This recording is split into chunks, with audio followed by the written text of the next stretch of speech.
Hey guys, tonight we slip into a pair of worn-down sneakers and walk the cracked sidewalks of 1980s Baltimore. The streetlights hum above you like a lullaby with static, and somewhere between concrete stoops and corner store neon, you hear it. Verse. Rhythm. A teenage voice that doesn't just echo through alleyways, it cuts through them. Tonight, you follow Tupac Shakur, not yet the rap icon, not yet the rebel prophet, but just a high school kid with ballet shoes in one hand and a boombox in the other. You're stepping into the Baltimore School for the Arts. Yes, an actual performing arts school with tights, tap shoes, and more jazz hands than gang signs. And there's Pac, not in gold chains or bandanas, but in thrift store sweaters, leaning on a staircase, scribbling furious rhymes into a spiral notebook. His mom just moved the family here for a better shot. No more Harlem chaos, no more Oakland edge, just Baltimore's humid mix of hope and decay. The building smells like floor polish, sweat, and old sheet music. You hear trumpet scales leaking from a practice room and the faint squeak of point shoes from the dance studio. Somewhere deeper in the building, Tupac's voice rises in laughter, then sharply shifts into Shakespeare.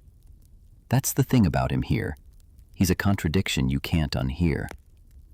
You watch him walk into ballet class, adjusting the waistband of his tights with visible discomfort. One of the teachers raises an eyebrow. "Mr. Shakur, your attendance has been spotty." Tupac grins, bows low, and replies, "That's because I'm busy rehearsing the revolution."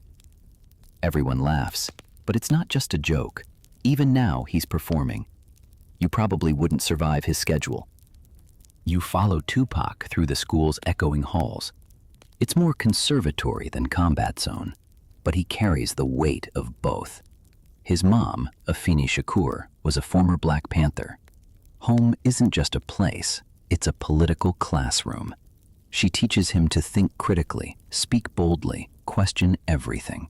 So when Tupac enters this hallowed school of art, he doesn't just want to perform, he wants to confront. In theater class, they assign Hamlet. You expect groans, but Tupac leans forward.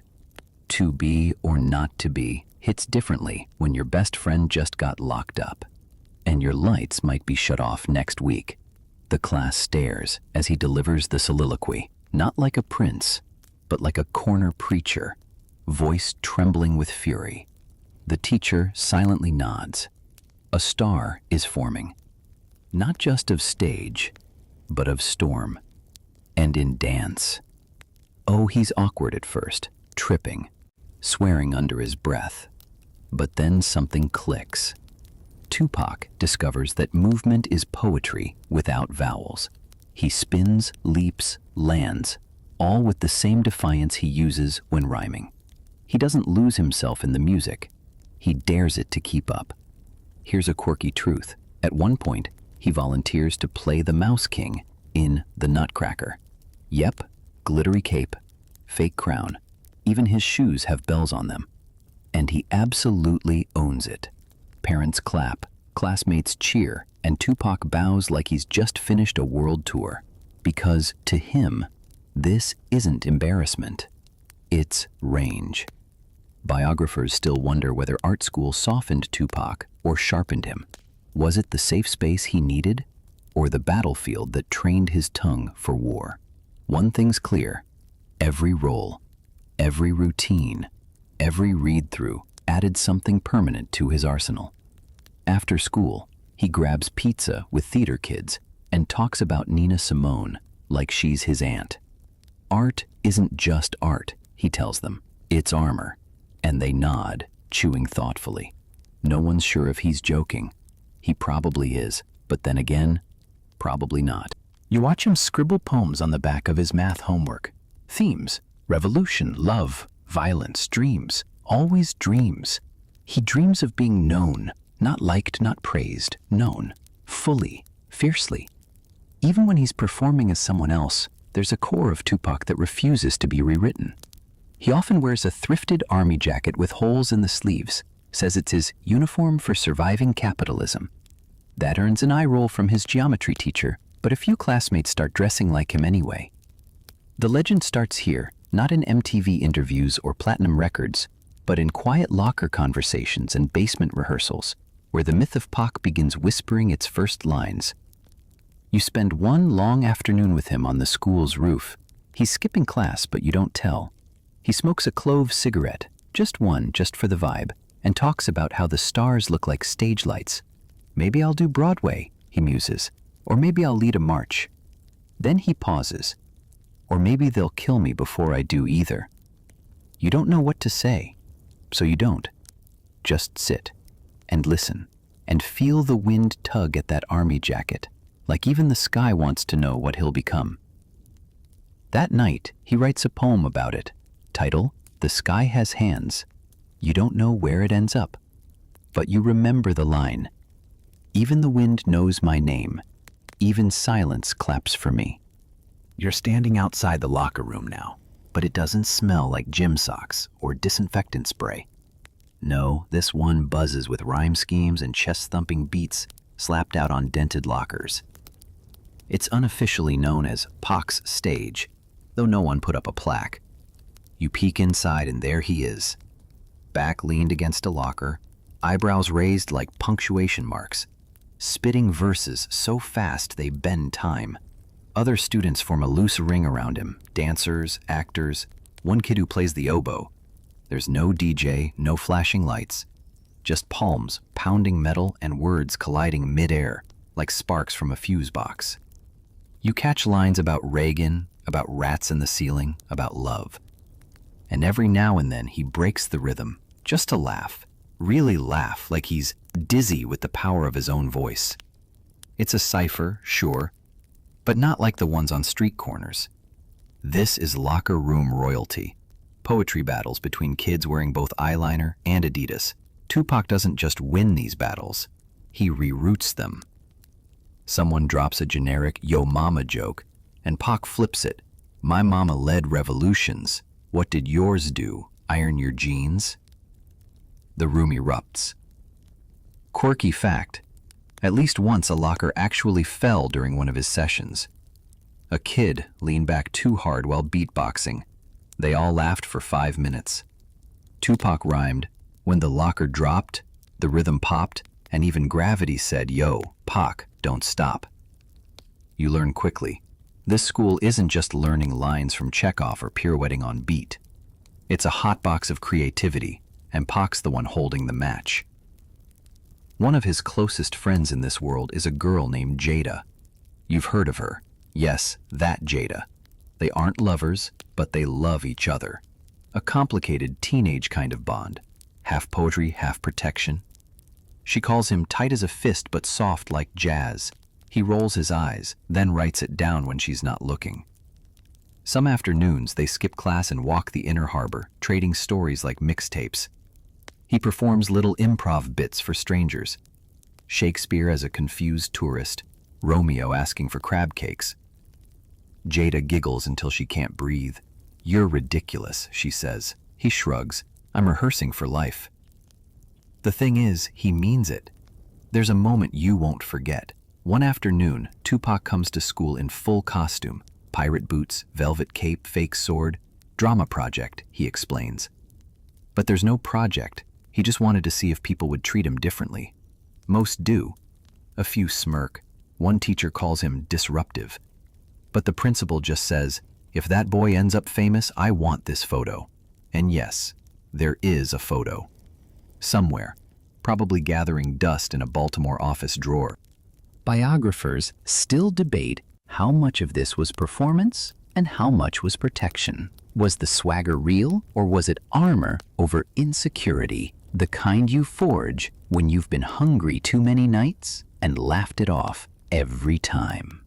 You hang back after one of his cipher sessions, watching the last kids trickle out. Tupac leans on a bench, sweat dampening the collar of his thrift store button-up. They only love you when you're louder than their doubt, he says, almost to himself. You ask what he means, he shrugs. Sometimes, I don't know if I'm the actor or the script. And that's the haunting part. He's not faking any of it. Not the rhymes, not the chaos, not even the costume days. It's all Tupac, just different versions, flickering like film reels. One day, he gets challenged by a senior known for rhyming in triple time. The room fills fast. Kids cram in the doorway. Someone yells, "Yo!" It's Pac versus Riddick. The beat drops, a slapping combo of binder thuds and sneaker squeaks, and Tupac unleashes. He doesn't just rhyme, he tells a story. A full character arc with a beginning, middle, twist, betrayal, and ending. At the punchline, the crowd gasps like a sitcom studio audience. Riddick grins, taps him on the shoulder, and walks out. No beef, just respect. Pac leans back, exhales, and says, "One down, 12 million to go." That moment cements it. He's not just a talent, he's a force. You find out that even teachers come to watch him, secretly. One language arts sub pretends to grade papers in the hall just to hear his metaphors. He's like Baldwin with bass lines, she whispers once. Pac's locker becomes a kind of shrine. Notes slip into the vents. "You made me cry today. Where did you get that metaphor? Will you teach me how to rap like that?"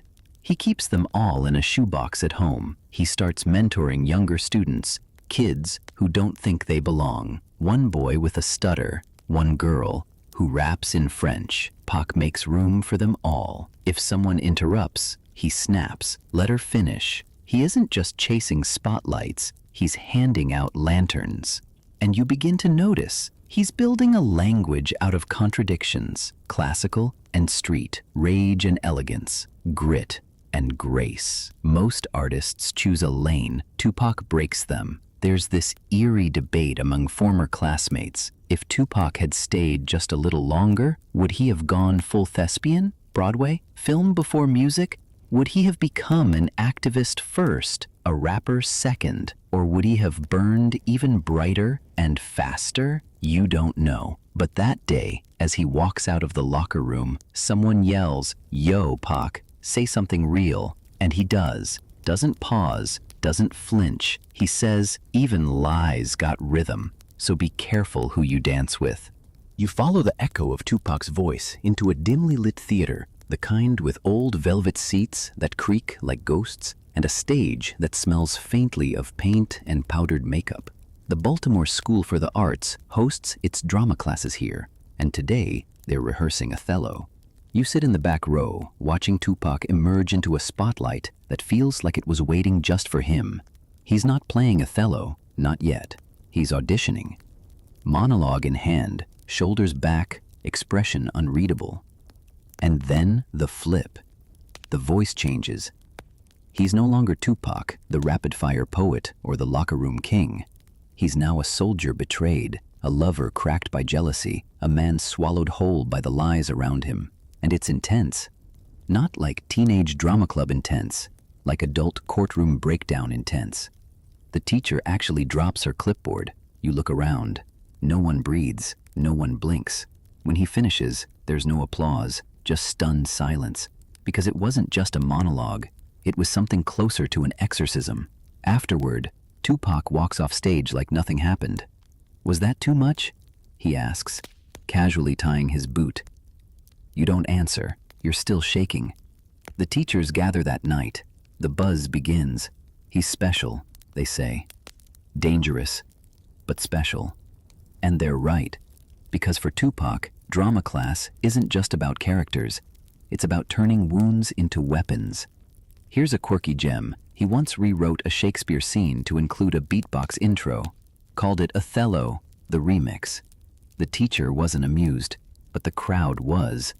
Standing ovation, even from the lighting crew. You walk with him through the backstage corridors, dark and pulsing with leftover applause. He's quiet. You ask why. He says, "Every time I act, I leave a little of me behind. Like crumbs for someone to follow if they ever need to find me." Biographers still wonder whether Tupac's acting talent was more raw than his rapping. He had range, sure, but more than that, he had the ability to pour pain into shape. When he played a king, he bled. When he played a fool, he wept. One teacher tried to warn him, said, "You've got to protect yourself from your roles, don't become them." Tupac just smiled. I already am them. That's the problem. Rehearsals are chaotic. Pac insists on rewriting lines for emotional accuracy. He stays after class to argue about character motivation. You see him taking notes in a composition book labeled Characters Who Could Survive the Real World. Inside, Hamlet, Malcolm X, and a drawing of a wolf in a tuxedo. It's unclear if it's a joke or foreshadowing. In another rehearsal, he plays a war veteran with PTSD. During one scene, he freezes. Not for dramatic effect. He actually freezes, eyes locked on something invisible. Then storms off stage, heart racing. Later, he tells you the lines reminded him of his stepfather, who once disappeared without a word. The script caught me slippin', he mutters, like a boxer caught off guard. He refuses to take easy roles. When offered a romantic lead, he scoffs. Love stories are for people who've never watched their mom cry on the kitchen floor. Instead, he takes parts with blood, betrayal, fire, and you begin to see it. He doesn't pretend to be these people. He finds them inside himself, like old furniture in the attic, dusts them off, tries them on, then burns them down. Once, a classmate calls him too intense. Pac shrugs. Intensity's just honesty with good posture. You follow him one day to a community theater across town. He's volunteering backstage, moving props, fixing lights. The lead actor doesn't show. Guess who steps in? Tupac plays the role cold. No script, just instinct. The director watches from the wings, eyes wide. Kid's got something, she says. Like a fuse lit from both ends. He leaves with no applause that night. Just the satisfaction of knowing he didn't need it. There's a growing debate in the school. Is Tupac meant for the stage or the streets? Some teachers say he should pursue Juilliard. Others say he should release an album. One even suggests politics. Tupac laughs at that. I'd rather write the anthem than run for office. Jada, ever his grounding wire, watches him change. She sees the weight creeping in, the pressure of becoming, of proving. She tells him, don't let them put you in a box, even if it's gold. He writes that down too, and he keeps performing. Plays, showcases, even an improv night where he impersonates 3 different teachers and gets detention for it. Worth it, he says. You start noticing something eerie. Tupac always leaves a part of himself in every role, but he also takes something from them. A gesture, a phrase, a wound. It's like he's building himself out of pieces of pretend, and somehow that makes him more real. The drama teacher once said, the best actors vanish into their roles. Tupac said, then I'm doing it wrong. I want my roles to vanish into me. You watch him rehearse a final scene one evening. The character dies.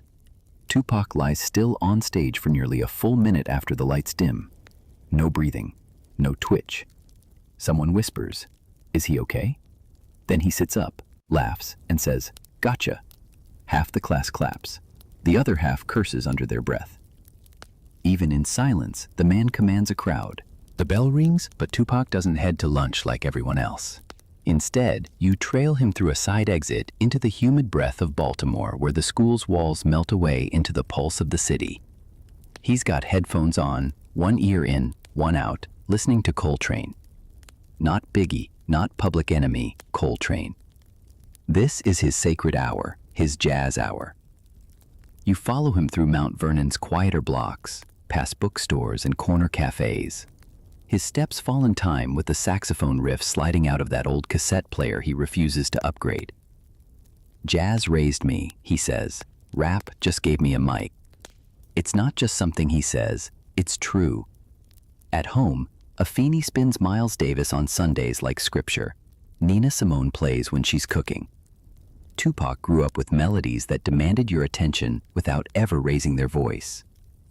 That's why, when he writes rhymes, they bend, they breathe. His verses sometimes feel like trumpets blowing smoke rings. You duck into a secondhand shop with him. In the back, there's a crate of old records. He digs through with reverence, pulls out a Love Supreme like it's the Ark of the Covenant. This, he says, is what courage sounds like. Back at school, he tries blending jazz into his poetry. One open mic night, he gets up and recites a piece called Horn Player with Bruised Lips. No beat. Just finger snaps and a backing track he made from spliced Duke Ellington loops. The crowd starts slow, confused, but by the end, they're on their feet. Quirky truth. He once tried to start a jazz rap club at school. Only 3 people showed up. One was there by accident. But Tupac performed anyway. Said the art didn't care how big the audience was, only how deep it hit. His notebooks are filled with attempts to describe sound using color. Coltrane sounds like gold dripping on blue glass. Billie Holiday is purple smoke under a red moon. You flip through and see a whole world that doesn't follow physics, just feeling. And feeling is his instrument of choice. He talks about how jazz taught him to wait, to sit in silence, in dissonance, and let the music unfold. That's why his patience surprises people.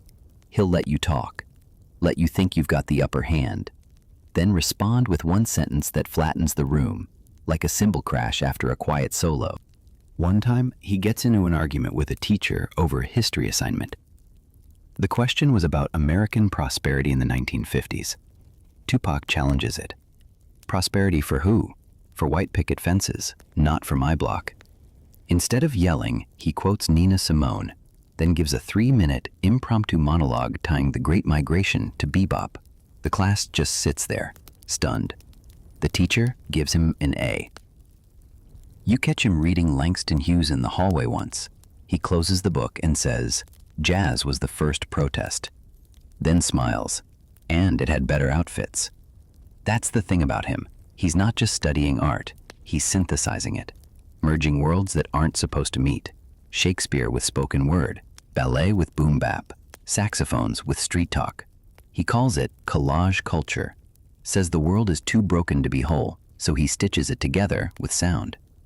Biographers still debate whether this blend, this deep reverence for jazz and classical black art, was strategic or instinctual. Was he trying to stand out? Or was he just wired to see connections where others saw lines? Tupac would probably say both. You walk with him to the band room one afternoon. He doesn't play any instruments, but he listens like a composer, sits cross-legged on the floor while a student plays a muted trumpet, then asks, "Can you make it sound angrier?" Another day, you find him watching an old documentary about Charlie Parker, his eyes glued to the screen, not blinking. He blew until he bled, Pac whispers. I get that. Then he stands up, opens his notebook, and scribbles down a new poem. Title, Solo in the Key of Hunger. In it, he compares Baltimore's broken alleys to stretched out piano wires. Says the gunshots sound like syncopated crashes. Says the kids who never learned to read can still keep perfect time. There's a showcase that month. The theme is American expression. Most kids recite pre-approved monologues. Tupac steps out wearing sunglasses and a long trench coat. The lights dim. A jazz loop hums. And then he speaks. Not a poem, not quite a rap. Something in between. It's about a boy who turns into a trumpet, whose breath becomes music, whose mouthpiece breaks from screaming, whose only crime was being born loud in a quiet world. When he finishes, the audience doesn't clap, not because they didn't love it, because they forgot how to. You find out later the piece was dedicated to a friend who'd been arrested the week before. That's Tupac's jazz. Not elevator music, but eulogy with rhythm. And it changes him. You see it. The more he learns about jazz, the more his edges shift. He's still wild, still fiery. But there's a softness too, a sense that maybe, just maybe, creation is louder than destruction. One classmate says, I thought he was just another rapper, but the way he talks about Billie Holiday, he could have been a music historian. Tupac hears that and grins. Nah, I'm just a kid who listens good. And that's maybe the most radical thing he does. He listens to the horns, to the pauses, to the city breathing through its cracks. And he teaches you to listen too. Because for all his rage and fire, the boy was born from a lullaby. and every verse that follows is, in its own way, a love song to the sounds that raised him. You're at a smoky little dive bar with sticky floors and a plywood stage that leans ever so slightly to the left. It's not in the school, of course. This is where the real performances happen. Open mic night. College kids with acoustic guitars, poets with tiny notebooks and huge opinions. And then there's Tupac. He steps on stage in Doc Martens, a second-hand leather jacket, and a t-shirt with Che Guevara's face fading under the wash of time. No chain, no hype man, just Pac and a single red spotlight. He opens his mouth and starts reciting a Bertolt Brecht monologue about hunger, corruption, and war. The room freezes, because it's not ironic. It's not a gimmick. It's dead serious. Every word is sharp as glass, each pause perfectly timed. And when he shifts into his own freestyle right after, it somehow blends seamlessly with Brecht's rhythm. Tupac makes it feel like theater and hip-hop were always the same art form, just told in different accents. You lean forward, so does everyone else. This is where you see it clearest. He's not performing to impress. He's performing like his life is in the balance. Like the poem is the only thing keeping him from detonating on stage. One classmate jokes, he's like a thespian with a razor tongue. But you know better. He's an MC with a soul full of soliloquies. Later that night, you all head to a late-night diner. He's holding court over fries and lukewarm coffee, quoting Baldwin, laughing too loud, sketching stage lighting ideas on a napkin. He asks the table, "What if Shakespeare had a mixtape?" You all groan, then admit, yeah, you'd listen. A quirky moment. Tupac once submitted a creative writing project entirely in rhyme. The assignment? Write a historical essay on colonialism. His version? A 6-minute spoken word piece where Christopher Columbus gets booed off stage at the Apollo. The teacher didn't know what to do. Gave him a B+ and a standing ovation. There's a debate starting to brew in the faculty lounge. Not about his talent, everyone agrees that's undeniable, but about his direction. Some want to guide him toward conservatory life. Juilliard, maybe. Others see him as too volatile, too unpredictable. He's a storm in a spotlight, one says. Brilliant, but dangerous. And in truth, Tupac feeds on both praise and doubt. He says, love me or hate me, just don't ignore me. And no one ever does. One day, a substitute teacher asks the class to bring in a monologue that reflects who you are. Most students bring textbook stuff. Tupac walks up and performs a scene from Antigone. Not the hero, the tyrant. But he rewrites it, makes the tyrant a former street hustler turned politician, crushed by guilt and bureaucracy. Everyone is too stunned to even ask if that was in the syllabus. You ask him afterward why he chose that character. He shrugs, then says, because I want people to understand the villain, too.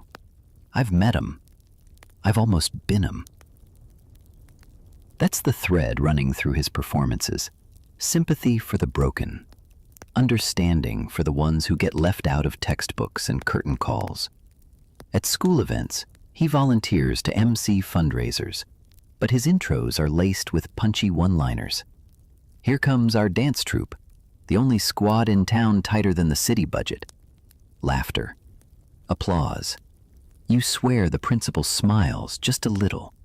And then, sometimes, he flips the switch mid-show, turns serious, talks about funding cuts to arts programs, recites a poem about losing a friend to gun violence. And just like that, the room goes silent. Biographers later dig through these moments, try to find the origin of his fire. Was it his mother's activism, the poetry books, the city? But maybe it's simpler than that. Maybe it was the need, the urge, to be heard before the world made up its mind about him. You remember a school debate he joined, even though he wasn't in the class. The topic? Is protest art more important than entertainment? Tupac grabs the mic and says, entertainment is protest if it's done right. Then delivers a 3-minute spoken word response that ends in, they don't need to arrest my fists if they already jailed my joy. The teacher drops her pen. The room applauds. No one else speaks after that.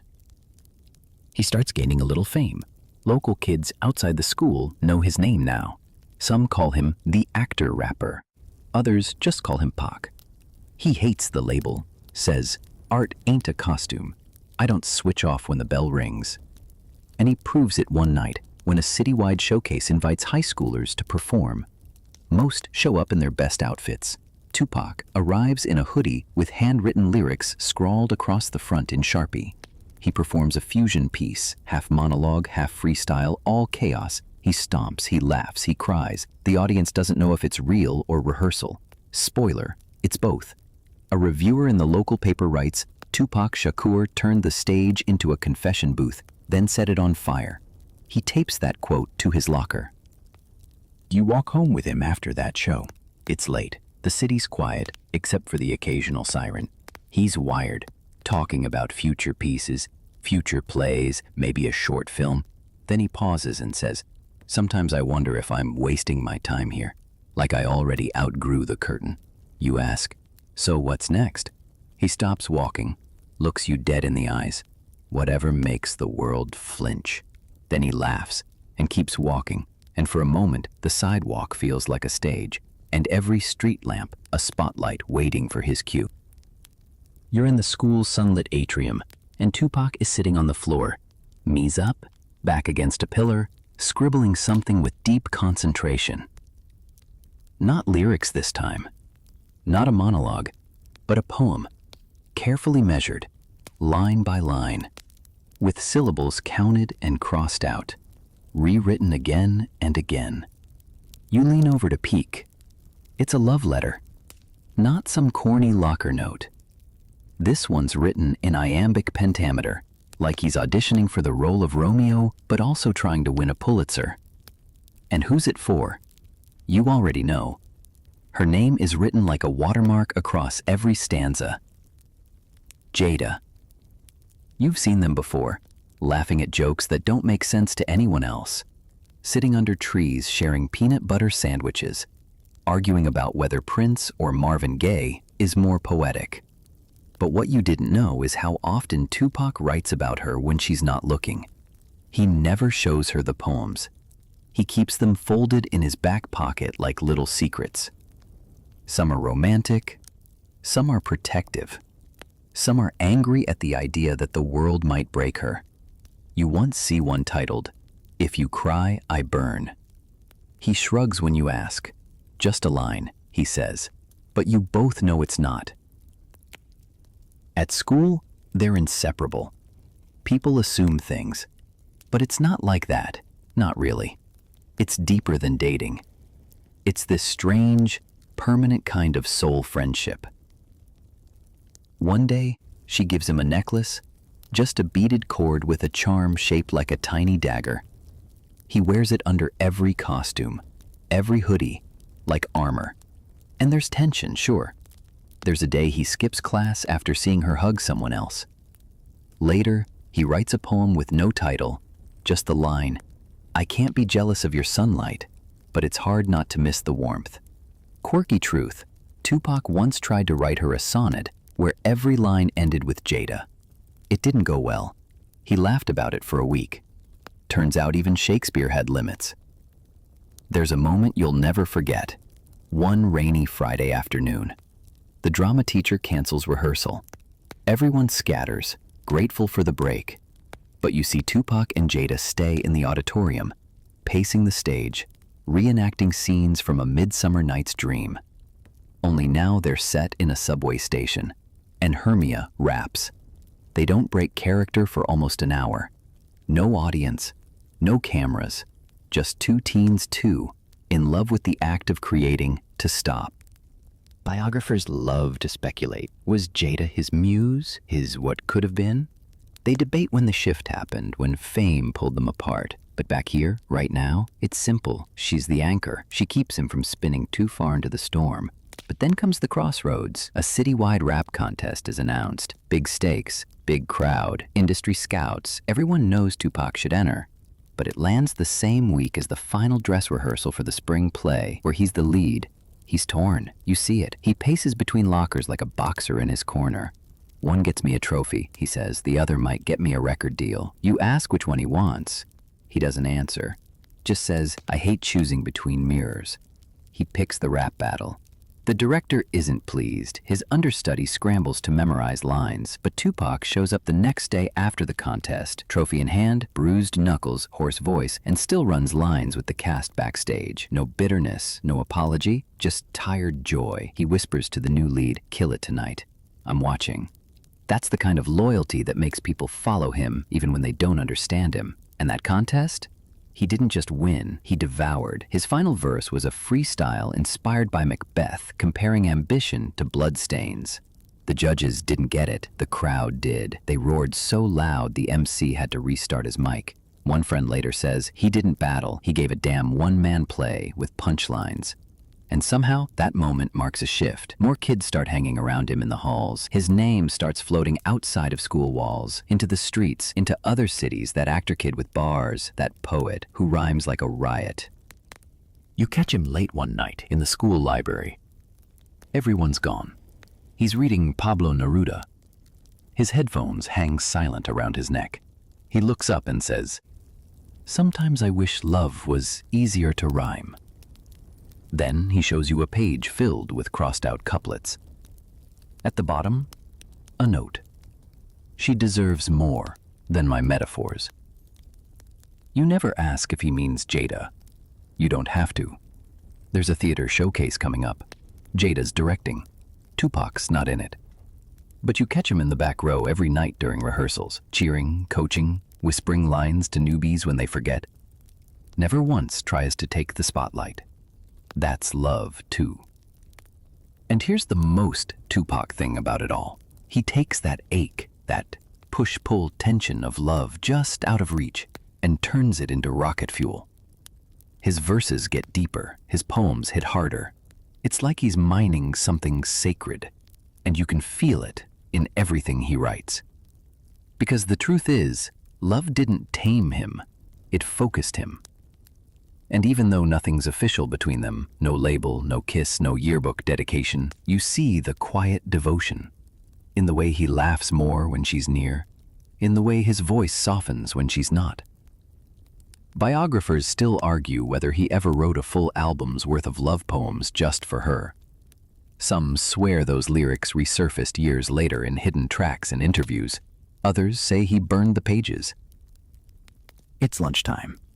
And instead of chilling in the cafeteria like everyone else, Tupac's stretching in the hallway outside the dance studio, headphones in, one sneaker off, the other tapping to a beat only he seems to understand. The school smells like microwaved leftovers and sawdust from the theater shop, but in this little corner, it smells like sweat and ambition. You peek through the glass window of Studio B. Inside, mirrors line the walls, bars curve like old vines, and a boombox sits perched on a rickety stool. Classical music pulses low.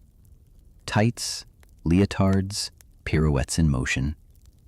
Then, Tupac walks in, hoodie half-zipped, bandana shoved in his pocket, swagger in his step, and the room pauses. You can feel it, the tension. Because here's the boy from the cipher circle, the one who talks politics between punchlines, stepping into their world. He's not supposed to belong. Not in this room of clean lines and French terms. But he does, and he proves it. First warm-up, he fumbles, slips on a spin, says something under his breath. The instructor raises an eyebrow. "Again, Mr. Shakur." And he does it again, and again. And again, until the step clicks, and you can feel it when it does. Because Tupac doesn't just move, he commands space. He hits every turn like it's a mic drop. One moment he's in 5th position, the next he's gliding across the floor like he's dodging bullets in slow motion. No irony, no mockery, just art. The other students start whispering, "Did you see that? Who is this dude?" And then, after pliés and arabesques, someone plugs in a different tape. Hip-hop now. A deep, thumping rhythm that buzzes in your ribs. Tupac smiles, cracks his knuckles, and launches into a breakdance that stuns the room. He's spinning, jumping, isolating joints like a marionette. Then, out of nowhere, he combines it. A pirouette into a windmill. Ballet meets b-boy in a mid-air handshake. You swear time slows. When he finishes, he just shrugs. Figured they could learn something too. That becomes the new normal. You see him balancing between the bar and the beat, one foot in modern dance, the other in East Coast funk. The instructors aren't sure what to make of him. Some are impressed. Some are concerned, but they can't look away. A quirky fact, he once choreographed a solo piece set to a Nina Simone remix, wore tap shoes and fingerless gloves. His title, Elegy for the Hood. The principal called it unexpected. The janitor called it kind of fire. It was both. And through all of it, the students watch and adapt. Soon, the ballet kids start freestyling during breaks. The hip-hop heads start asking about point shoes. Cultures colliding, borders dissolving. And Tupac, he's at the center like a conductor with a spray-painted baton. You ask him one day, why dance? He doesn't miss a beat. Because sometimes my mouth lies, but my body doesn't. Biographers later argue whether this time in the dance studio reshaped his performances forever. Some say it taught him discipline. Others say it just gave his rage rhythm. But you were there. You know the truth. It gave him language, a new one where silence still speaks, where grief and joy and chaos all have choreography. One afternoon, a film student asks to record him rehearsing. They edit the footage into a grainy black and white short, Tupac in slow motion, spinning beneath a dripping ceiling light. The caption reads, "The revolution will move with grace." He hated it, said it felt pretentious, but he let them screen it anyway. Even laughed when someone in the crowd called it avant-garde hood ballet. Then wrote a verse mocking it, then included it in his next poem. That's his magic. He exists in contradiction. You see it again when he joins a group project for the school's arts festival. The assignment? Tell a story through motion. The group writes a piece about a city that forgets how to feel. Tupac's character? The last man alive who can still dance. His final solo ends with him collapsing, chest heaving, hand outstretched. The lights fade. The applause is instant. After the show, a teacher pulls him aside. "You have a gift," she says. "Consider applying to a conservatory." He nods, says thank you, then walks away muttering, "I already live in one. It's just got broken windows and no funding." And yet, he keeps showing up. Every class, every rehearsal. Even when people stare, even when they don't clap. He shows up because he's not dancing for them. He's dancing for the kids who never thought they could. For the boys told they were too rough to be graceful.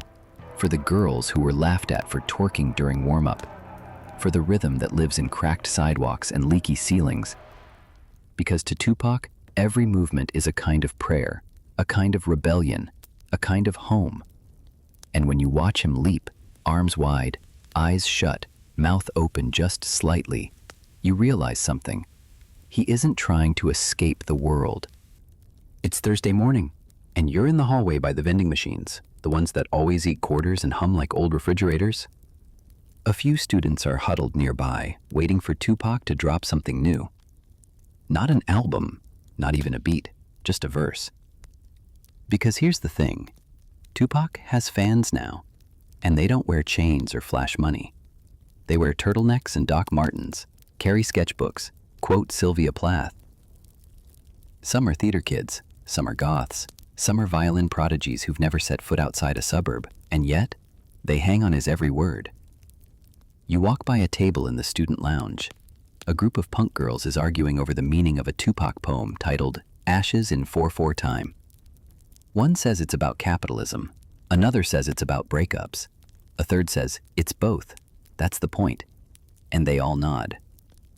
He's not famous, not yet, but at Baltimore School for the Arts, he's a phenomenon. The weird thing? He didn't chase them, they found him. It started small, a few poems shared during lit class, a cipher that spilled into the auditorium, a beat tape passed around on Walkmans.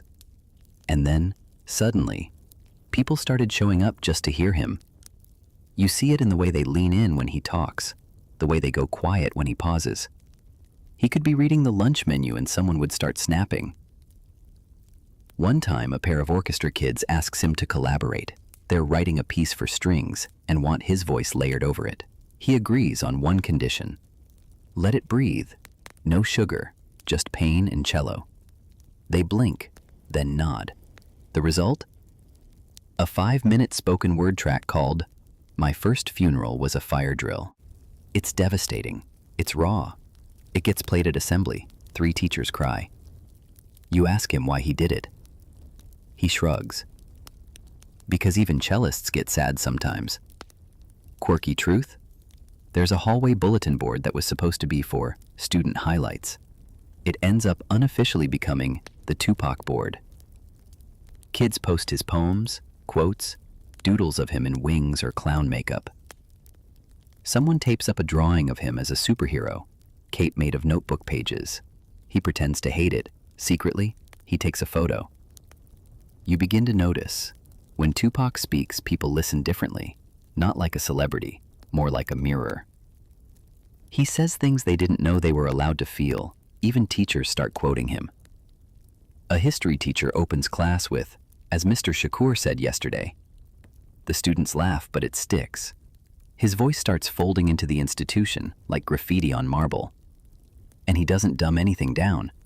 If a poem starts with Langston Hughes and ends with street slang, he makes you catch up, not the other way around.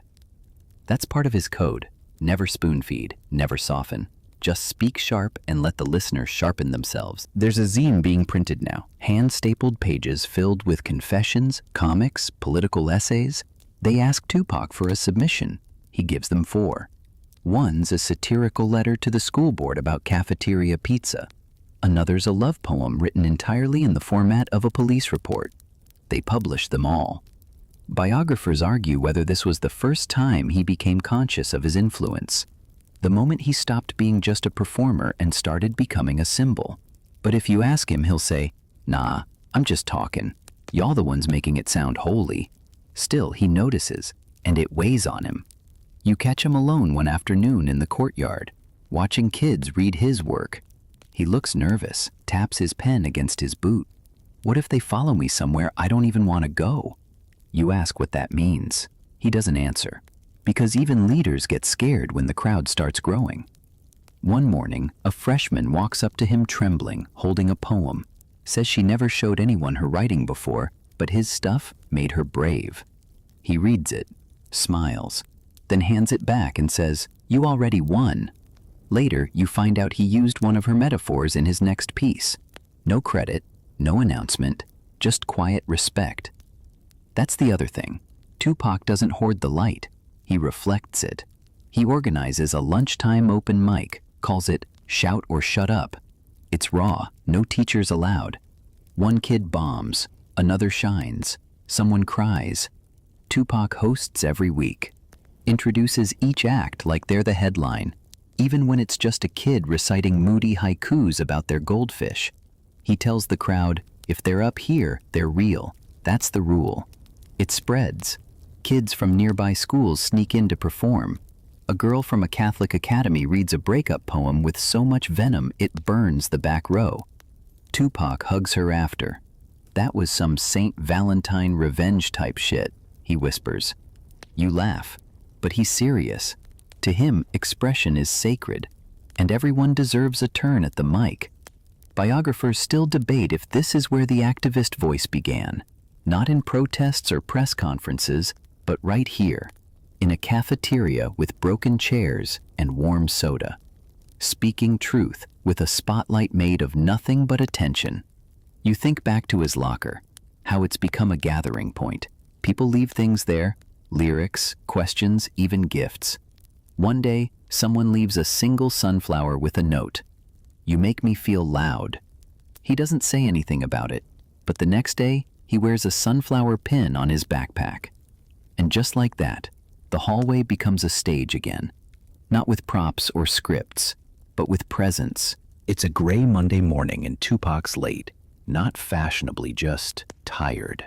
You see it in the way he walks, slower than usual, hoodie pulled low, headphones hanging around his neck instead of playing anything. but his notebook still clutched tight in one hand.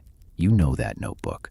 It's the one with the duct tape spine where pages stick together from spilled juice and sketches live beside protest notes.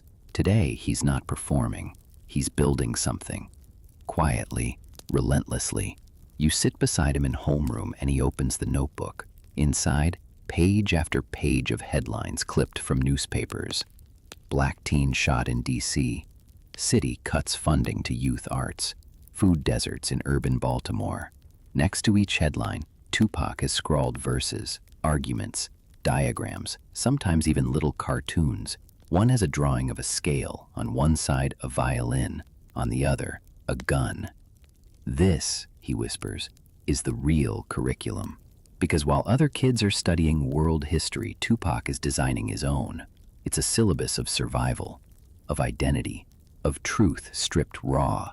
He calls it Project Throat. You don't ask why. You don't have to. He later explains it during an in-class presentation. Because the system puts its hands around your throat, and you've got to learn how to scream before you stop breathing. You'd expect a few chuckles, maybe a teacher asking him to tone it down. But no one laughs, because everyone feels it. Even the quiet kids with perfect attendance, even the ones who think politics is just something grown-ups yell about on the news. Later that week in literature class, students are assigned essays on American values. Tupac turns in a comic strip. Panel 1, a boy getting stopped by a cop. Panel 2, the boy drawing the scene from memory in art class. Panel 3, the drawing wins a school award. Panel 4, the boy still ends up in handcuffs. He gets a C, but the teacher pulls him aside and says, "I only gave you that grade because I didn't know how to grade it." He grins. "I'll take it." You see it happening more and more. He's turning assignments into statements, turning lectures into debates, turning homework into open mic sessions with footnotes. He doesn't reject the system. He repurposes it. A quirky moment, during a government class discussion on law and order, Tupac shows up wearing a fake judge's robe. He stands up mid-lecture and stages a mock trial, prosecuting the school's vending machine for crimes against snack quality. It's hilarious, but then he pivots. If we can prosecute a candy bar, he says, why can't we put real systems on trial?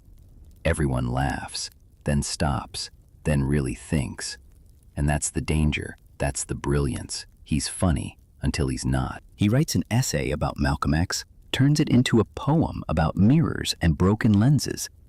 He includes a cassette recording of himself reading it, layered with ambient noise he captured from the school stairwell. Lockers slamming, hallway chatter, sirens in the distance. That's the sound of learning, he tells you. Biographers still argue whether Tupac was simply rebelling or whether he was building an entirely new form of education, one rooted in truth, not test scores, in raw experience, not rote memorization. They debate what it meant, if it was intentional, if it was dangerous. But you remember the day he stood in front of the class and recited the Declaration of Interdependence. His version. It starts with, "We hold these truths to be self-evident, that some of us were never invited." By the end, 2 students are crying. One claps with both hands shaking. Afterward, a teacher asks him if he's interested in political science. He laughs. "I'm already living political silence." Then he goes back to his desk and starts drawing a diagram of the U.S. Constitution with lines connecting it to hip-hop lyrics. You watch him build a philosophy right there between bells. One that says truth has rhythm, that textbooks need punchlines, that sometimes the best form of protest is to educate better than the educator. He starts mentoring kids in the grade below, not just in performance, but in critical thinking. He gives one girl a copy of The Fire Next Time, gives another a mixtape with Nina Simone and snippets of his own spoken word in between. They call it the Pac Packet. You catch a teacher reading it in the teacher's lounge. There's a buzz now. Parents start asking about him. A few are worried. Some are inspired.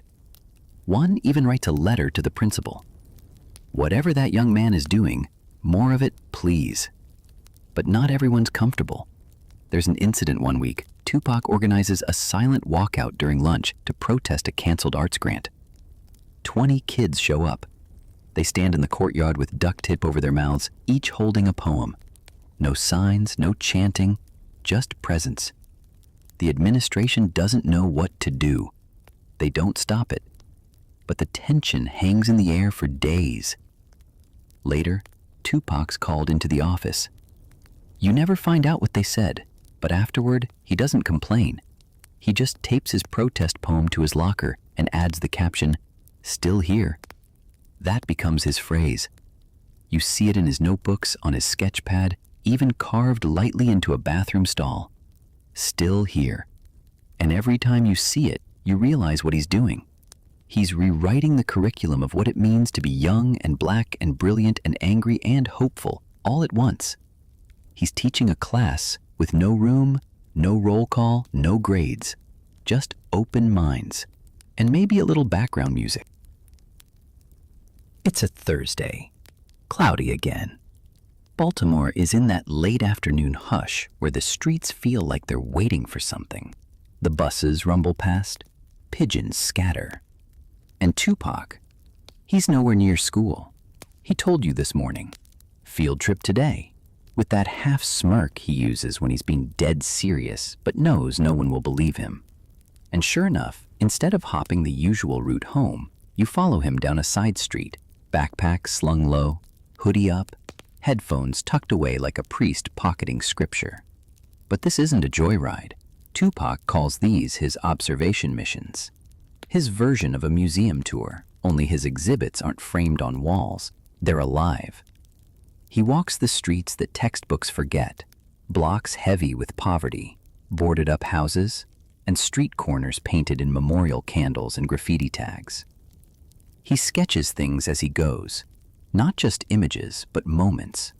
A man nodding off at a bus stop, a mom yelling at her toddler to hold her hand harder, a pair of teens sharing a sandwich and a cigarette. His page looks like chaos. But you know better. It's deliberate. Art school kids got sketchbooks full of fruit bowls, he mutters. Mine's got the stuff nobody wants to remember. You pause outside an alley where a fire escape creaks above you. Someone's written, "Help me find my dad," in chalk on the brick wall. Tupac pulls out his pen, adds below it, "I never met mine either, but I found a mirror," then walks on like it's just another footnote in his personal archive. That's the thing. He doesn't just see the city, he studies it, like it's a puzzle missing half its pieces, and he's determined to sketch the missing ones from memory. Quirky fact? He once brought a found object, an old Metro pass cracked down the middle, into art class and titled it "Freedom Expires." His teacher called it interesting. Tupac called it true. The pass is still in his notebook, taped beside a poem about how his mother used to count her quarters before deciding whether to ride the bus or just walk. He says the city talks to him if he listens long enough. Not in words, in sounds, in silences, in the way a window stays cracked even when it's snowing, in the way a security mirror bends your reflection like it doesn't trust you to be whole. He stops in front of a corner store, not for snacks, for memory. This is where a kid got jumped last year. I wrote a rap about it, but it didn't rhyme right. You ask why. He shrugs. Because some things just shouldn't. You keep walking. Eventually, you find yourselves in a housing complex with playgrounds made of rust. A group of boys is playing tag with broken shoes and unfiltered laughter. Tupac watches, doesn't smile, just writes. Then asks one kid, "You like music?" The boy nods. Tupac hands him a pencil and says, "Write your name 10 times, like it's the chorus." The boy runs off, yelling to his friends, "I'm in a song." And maybe he is. Because Tupac sees everything as lyrics. The broken windows, the leaking hydrants, the fast food wrappers and gutters. He doesn't look away from pain. He writes it down, then tries to turn it into something that might mean something. Biographers later point to these field trips as key to his worldview. While most students were practicing stage blocking or dance counts, Tupac was out here, letting the city choreograph him. He returns from these walks with pages soaked in ideas, not just verses, solutions. There's a doodle of a school with no walls, a theater made entirely of mirrors, a grocery store where you pay with time instead of money. Wild stuff, brilliant stuff, and yeah, sometimes heartbreaking stuff. One page is just a list. Soup kitchens shouldn't smell like bleach. Cops shouldn't call you son unless they mean it. Music class should include rap battles. The world should have more benches, just benches. He shows it to you, asks, "Too much?" You shake your head. Not enough. Sometimes you worry he's carrying too much. He laughs at that. I carry because I can, and because no one else is left holding it. But the bags under his eyes, they say otherwise. One day, he skips school altogether. You find him under a bridge near the edge of downtown, drawing in the dirt with a stick. "This place floods when it rains," he says. "I think that's kind of poetic." You sit next to him. He doesn't say much, just hands you his sketch pad. On the page is a boy, barefoot, standing on a soapbox made of broken radios. Underneath, "They only hear me when I stop rhyming." And that hits different, because you realize Tupac doesn't do this for fame, or applause, or even respect. He does it because someone has to. Later, he sneaks back into school for the last period. Art class. The project is self-portraits. Most kids draw their faces, and Tupac draws a city map. But instead of streets, he labels the roads with parts of his identity, where I lost my temper, where I heard Coltrane for the first time, where my mom cried, where I wrote my first rhyme. At the center of the map, he writes, "You are here." The teacher stares at it for a long time, doesn't say a word, just gives him a pass and walks away. You ask what it means. He grins. Just a reminder, wherever you think you are, you're already in the middle of something. And yeah, he's right. It's a Friday morning, and Tupac's sitting backward in his desk chair, wearing sunglasses indoors, chewing on a pencil, like he's trying to gnaw the truth out of it. Today's history class topic, the American dream. You watch his jaw twitch when the teacher uses words like equality and access. He doesn't say anything, yet. But you know he will, as the class drones on. He pulls out a spiral notebook and starts writing. Not doodling, not daydreaming, composing. You peek over his shoulder. The title reads, "The Dream Was Designed for Sleeping." Yeah, this is gonna be one of those days. When the teacher opens the floor for discussion, a hand shoots up, not Tupac's. A well-meaning student says, "I think the American dream still works. You just have to try harder." And then, slowly, like thunder clearing its throat, Tupac speaks. He doesn't yell, he doesn't preach. He performs. Not poetry, not rap, just language sharpened into something dangerous. "I tried," he says. "My mama tried. My neighbors tried. So how come we still gotta decide between paying rent or paying attention?" Silence. Then a few nods. Then the teacher clears their throat and mutters something about respectful discourse. After class, a debate breaks out in the hallway. Some kids say he's being too harsh. Others say he's finally telling the truth. And right in the middle of it all, Tupac just walks away. Headphones on, beat humming low like a pulse in his chest. That's become the pattern lately. He says something, and the world responds. Not always with applause, but always with energy. He's pushing now, hard, against assignments that feel hollow, against conversations that go in circles, against performances that say nothing. He refuses to do paint-by-numbers politics. Quirky moment? In drama class, students are asked to prepare a short monologue from a modern playwright. Tupac chooses one of his own poems and performs it like a courtroom confession. When asked why he didn't use a published script, he says, "Because the truth didn't come with footnotes." Some teachers roll their eyes. Others start printing his work for faculty meetings. One week, he launches his own underground project, the hallway syllabus. He and a few friends plaster the walls with mock flyers. Today's lesson: who built your desk and who got denied the blueprint? Extra credit: Name 3 artists who got erased after they died. Pop quiz. What would you do if no one was watching? It's part performance art, part protest, and 100% Tupac.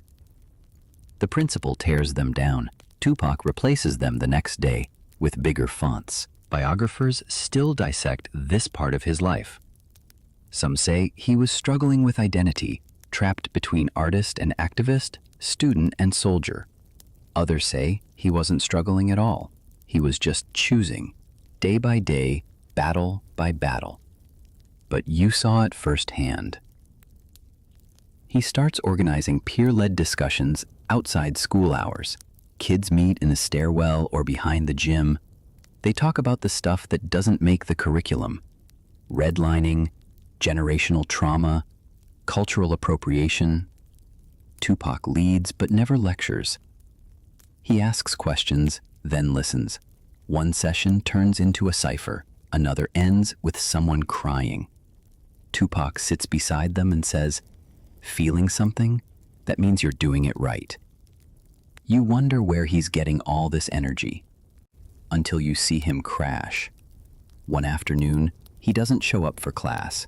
You find him behind the auditorium curtain, slumped against a costume rack, eyes closed, breathing shallow. "You okay?" you ask.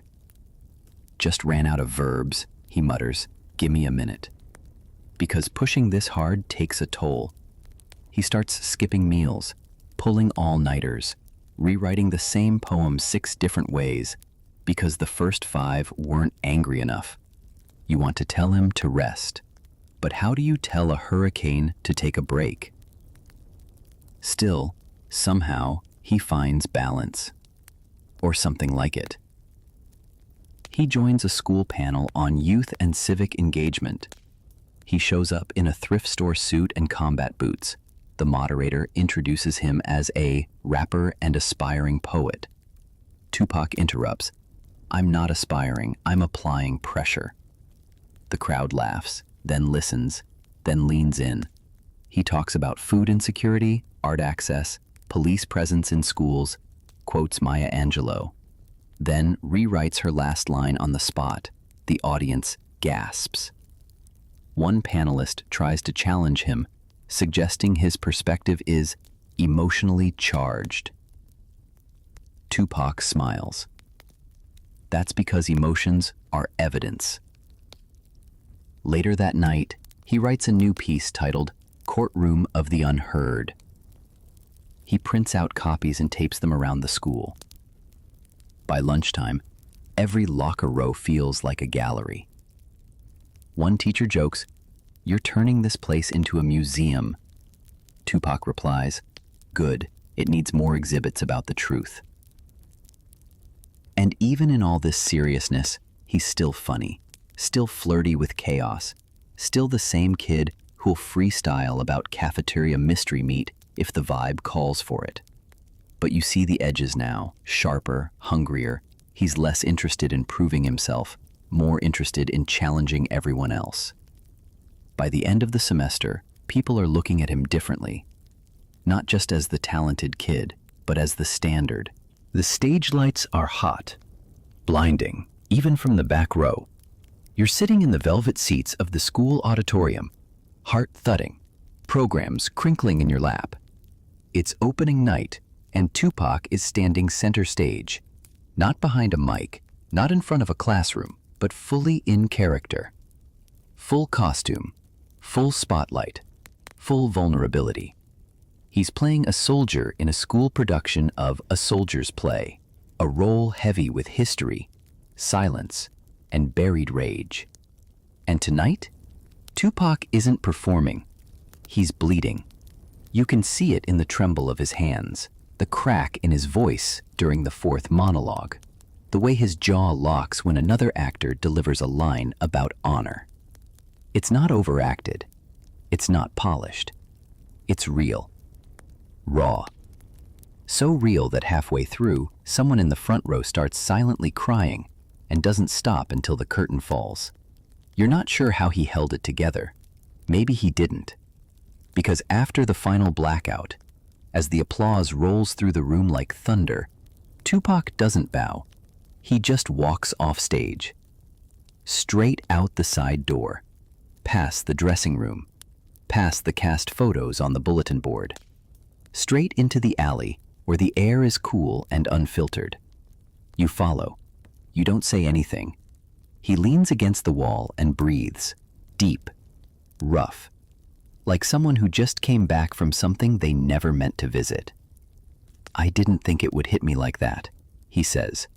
"But it did." You ask what did. He looks at you, eyes red but clear.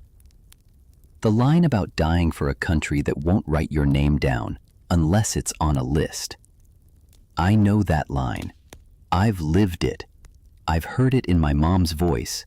It's the first time you've ever seen him shaken. Not because he forgot lines or missed a cue, but because for a split second he wasn't pretending. He was exposed.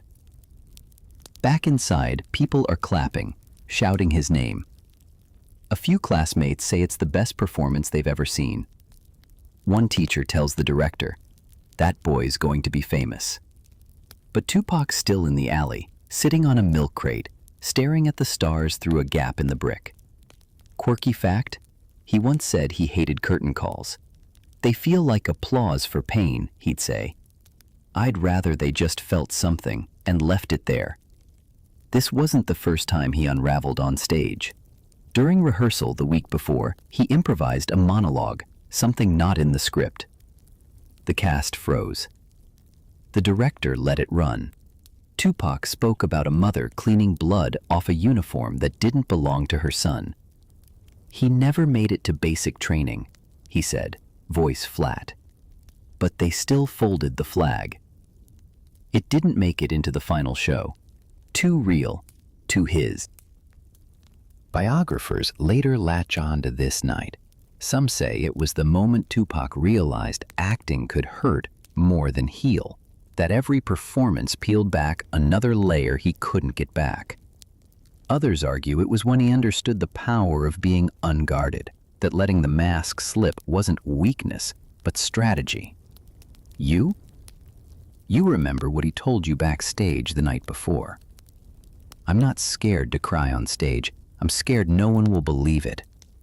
That hits different, because in a school full of performers, kids trained to hit their marks and sell their lines, Tupac never wanted to sell. He wanted to say, to scream if necessary, to tremble, to become the character so hard that the character became him. You think back to every time he reworked a scene to fit modern struggles, every time he asked the director if a soldier could wear sneakers. "That's what real kids wear in real wars," he'd said. "Boots are for scripts, not sidewalks." He took roles personally, which meant he carried them long after the curtain dropped. After that night, he starts pulling back. He shows up late to rehearsals, skips line runs, sits in the back during warm-ups, scribbling in his notebook while others stretch. One of the stage managers complains. Tupac doesn't respond. He's somewhere else, still sitting on that milk crate in his mind. One afternoon, Jada finds him in the prop closet. She doesn't say anything at first, just sits beside him and hands him the peanut butter sandwich, like old times. Eventually, she says, "You were amazing." He laughs, once, bitter. "I wasn't acting." "I know," she says, "and that's what makes it amazing." You hear a rumor a few days later that Tupac told the director he didn't want to do another play for a while. "I'm tired of feeling what I'm not ready to share," he reportedly said. Instead, he pours himself into writing, pages and pages, monologues that never get performed, poems that end mid-sentence, scripts with no stage directions, all of them bleeding with realness. He titles one piece, "When the Spotlight Burns." The last line? And the audience claps, not knowing they just witnessed a funeral. You get the sense he's talking about more than the show. He starts performing less for the school, but more on the street, at underground venues, on bus stops, in cafes. He recites pieces where he doesn't need to hide behind a role, where the pain isn't framed, it's shared. And when people ask why he stepped away from acting, he just says, "I haven't. I'm just learning which stages I don't owe anything to." Because once the mask slips, once the crowd sees you without filters, you can't go back. Not really. And maybe that's the point. You walk into the main lobby one morning, and something's different. The air feels quieter. The rhythm, offbeat. Tupac's locker, usually plastered with poems, sunflower pins, protest flyers, is bare.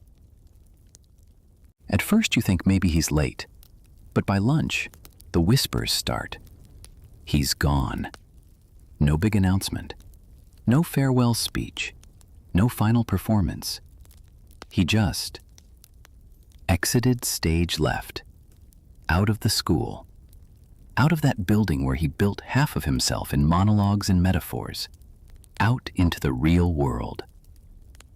You find out later he left to help his mom. Things got tight again. Bills, rent, survival. Life made the decision for him.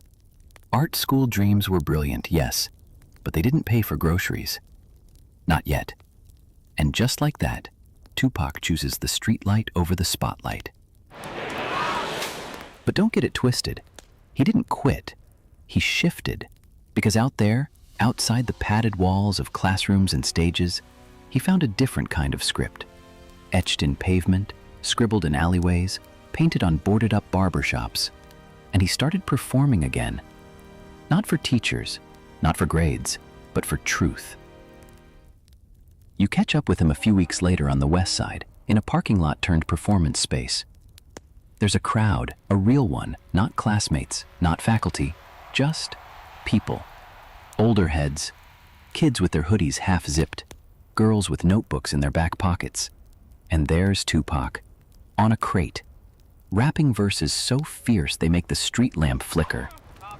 He's doing something called Panther Poetry Nights, guerrilla-style open mics with no rules, no sign-up sheets, no themes, just voices. The city's new classroom. His verse tonight starts like a shout and ends like a confession. Something about mothers as soldiers and boys born into uniform. People clap, people cry. One guy just stands there, fists clenched, eyes closed. He thanks them, walks off like it was nothing. You ask him how he's doing. He shrugs. School was dope, he says, but this is where the syllabus hits back. You laugh. He doesn't. Because now he's living in the middle of everything he used to write about. The city doesn't offer him a stage with lights, but it does offer stories. And he gathers them like weapons, uses them in his verses. In his short films, in voice memos recorded under bridges with car horns screaming in the background. Quirky truth? He starts collecting old cassette tapes from thrift stores, home recordings, sermons, forgotten mixtapes. Says he's training his ear. He even samples a preacher's shout and turns it into a hook.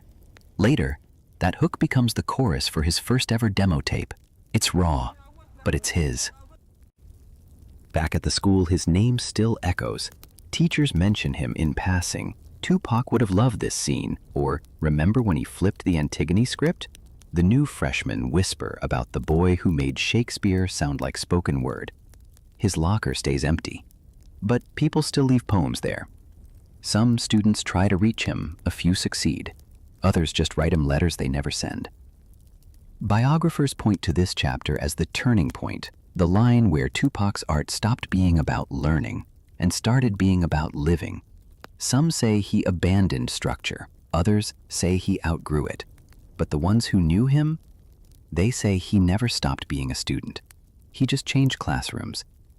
You see him months later at a community center downtown. He's mentoring a group of kids who barely look up when spoken to. He gets their attention with one question.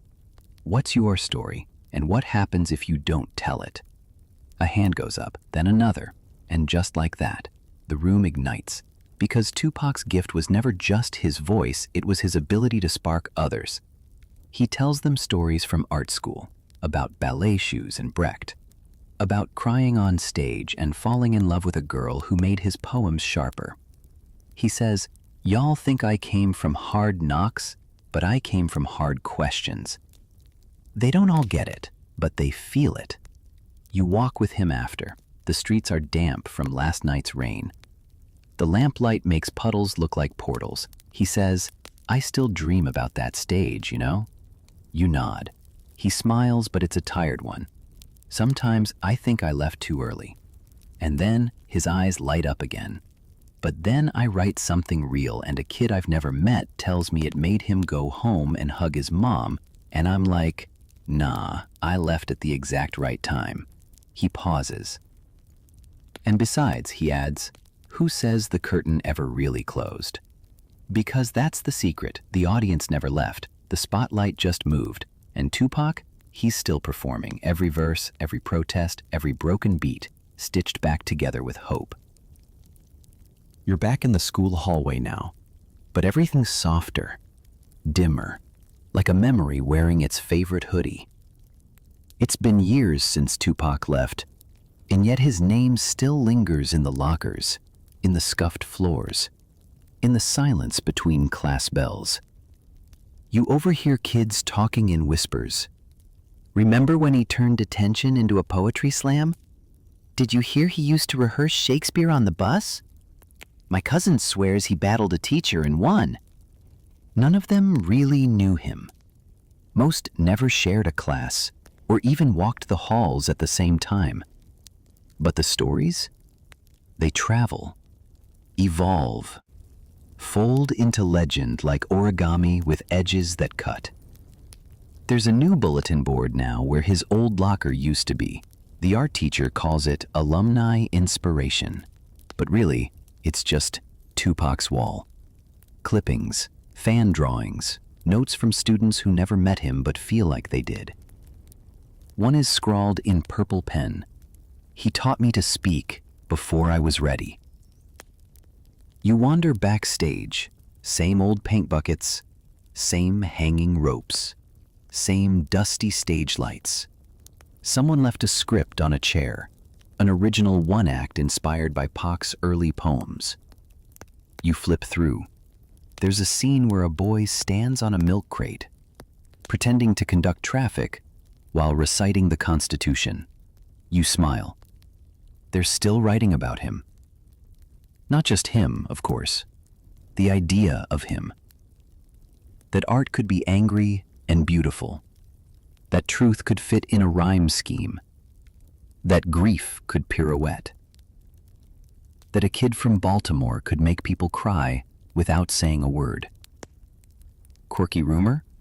Someone claims they found an old cassette tape hidden in the backstage prop bin, labeled, "For the One Who Stays Loud." They haven't played it yet. No one wants to break the spell. You visit Jada's old classroom. It's been repainted, the windows fixed. But you swear the air still carries that soft crackle of her laughter. She comes by sometimes. Alumni events, guest lectures, those awkward panel talks where everyone wears name tags and tries not to cry. When someone asks about Tupac, she always pauses, then says, "He was never easy to define, but he was impossible to forget." And that's the thread now, across the alumni network, in late-night texts between old castmates. Tupac is part memory, part myth. One former classmate tells a story at a reunion. "Remember when he stole that foam crown from the costume closet and wore it during lunch? Called himself King of the Unheard?" People laughed, and then wrote poems about it for weeks. Biographers try to trace it all, track down early drafts, find that missing first mixtape, decode old essays. But some things aren't meant to be archived. Some things only exist in the hearts they cracked open. You return to that back hallway where he used to freestyle against lockers. The dent from that one kid's backpack is still there. You run your fingers along it, and you swear, for a split second, you hear a verse echo through the walls. "I left my voice in this hallway, just loud enough for the quiet kids." You find out one of his former teachers retired last year, left behind a box of Tupac's early writings. Some were never graded, some never even turned in. One is titled, "I Don't Want to Be a Legend, I Want to Be a Lesson." That one gets framed and hung in the school office. Now new students walk by and ask who he was. Someone always tells the story a little differently. Sometimes they say he was an actor, sometimes a poet, sometimes a ghost. The truth? He was all of it. Still is. Because Tupac's story at art school didn't end when he walked out the doors. It just scattered, like seeds. And now it grows in kids who take the mic at talent shows with shaky hands, in dancers who add a stomp after every turn, in students who question their curriculum and write essays in verse, in anyone brave enough to speak before they're ready. And somewhere, probably in another city, on another sidewalk stage, Tupac still performs. Maybe not under his own name, but under the names of every kid who learned from him, every voice he helped shape, every verse he made possible. Because some people graduate and some people stay, etched into floorboards, woven into spotlight shadows, forever unfinished. You hear the beat before you see him. A soft thump, like a heartbeat wrapped in linen. Somewhere behind it, a voice hums, not singing, not rapping, just being. You're not in the school anymore. Not even in Baltimore, really. You're floating in the in-between, where memory hums low, and the story starts to blur at the edges. Tupac stands at a mic, in a room with no walls. The ceiling? Just sky. The floor? A stage that goes on forever. There's no crowd, but he performs anyway. One hand in his pocket, the other gripping a notebook that seemed more truth than most textbooks. He's older now, and somehow still young. Still got that spark in his eyes, like he's seconds away from changing someone's life. Maybe yours. You watch as he closes his notebook, breathes deep, and says, "I think I left something back there. Back in that old locker with the scribbled poems. Back in Studio B, where he broke rules with rhythm. Back in the alley behind the theater, where he felt more naked than ever and didn't run. Back in the arms of a stage that didn't always love him, but always listened." And so he goes back, not to relive it, to reclaim it. Because the boy who danced in Timberlands and tights, the one who wrote love letters in rhyme, who performed Hamlet and hip-hop like they shared a womb, he never truly left the stage. He just remixed it. And here's the wind down, soft as breath. It's late now, quiet. You're lying back, letting the story soften around you. All that energy, all that fire, now just embers, warm, steady, familiar. You see the school from above, the curved archways, the crooked lockers, the dim theater light still glowing like a nightlight left on by an old friend.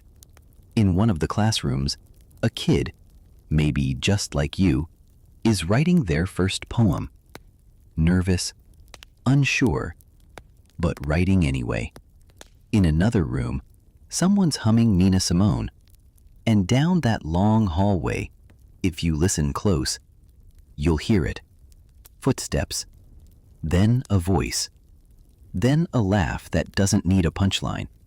He's still there, you know, in every bold whisper, in every skipped beat that turns into a verse, in every kid who realizes art isn't about being perfect. It's about being heard. So let the spotlight dim. Let the applause fade. Let the city go quiet for a moment. You've walked with him. You've seen the stage behind the stage. And now, you rest, because the story keeps going. And so do you.